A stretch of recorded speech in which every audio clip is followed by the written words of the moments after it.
France-Angleterre, moins de 18 ans, 9 mars 2024 à Chalon-sur-Saône. 23e minute de jeu, la France mène 17-5. Suite au carton jaune de Gabriel Elissalde, l'équipe de France va jouer en infériorité numérique. Les Anglais bénéficient d'une pénalité à 5 mètres de l'embut français et c'est le moment pour eux de marquer afin de recoller au score. C'est le tournant du match.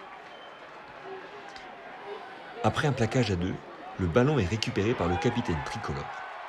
Relais de la deuxième ligne et Clément Paul qui va se lancer dans une course folle de 60 mètres. Soutien efficace des trois quarts, relais rapide du premier centre pour l'ailier, enfin pour l'arrière. En moins de 20 secondes, les Français douchent tous les espoirs des Anglais. Mais revenons en arrière pour revoir en détail les chiffres cachés de cet essai. Nous allons assister à une succession d'exploits individuels au service du collectif. La pénalité va être jouée par le capitaine Conor Tracy. Etantia et Marceau Mazzullo vont mettre moins d'1 seconde 41 centièmes pour stopper le capitaine à moins de 2 mètres de la ligne de l'embut. Dans la foulée de ce plaquage à 2, le capitaine Elijah Ibzayen met 3 secondes et 0,5 centièmes pour valider par l'arbitre le grattage du ballon.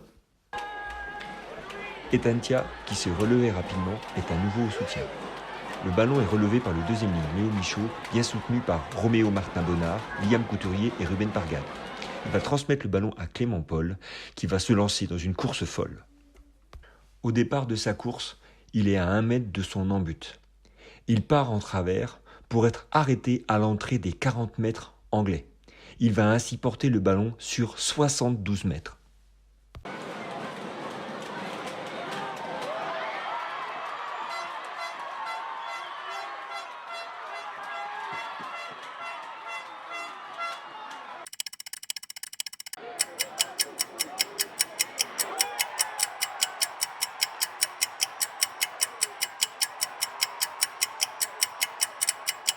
Avec un départ arrêté, il ne lui a fallu que 9 secondes et 39 centièmes pour parcourir les 72 mètres.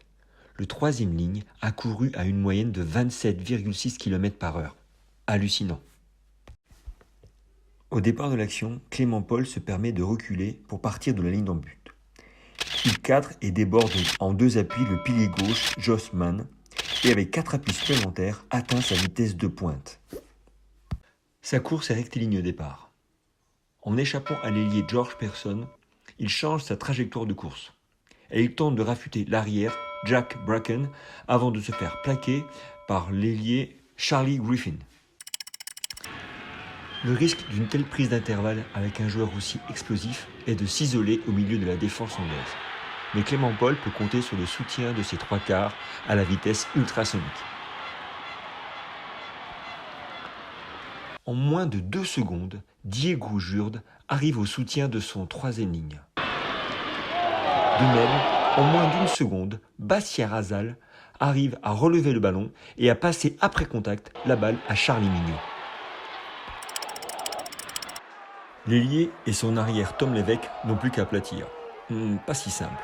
Le 2 contre 1 semble favorable aux Français, mais le dernier défenseur anglais réussit à ralentir la course de Charlie Mignot, ce qui impose à Tom Lévesque de freiner la sienne.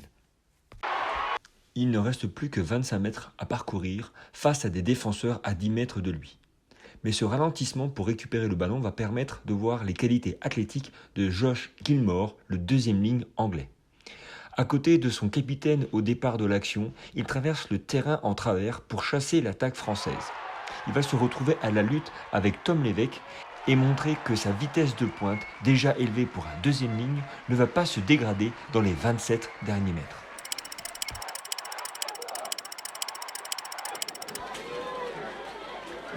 Une défense ultra agressive.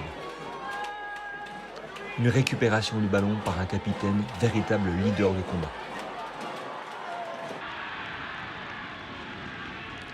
Des travailleurs de l'ombre avant l'éclair de lumière.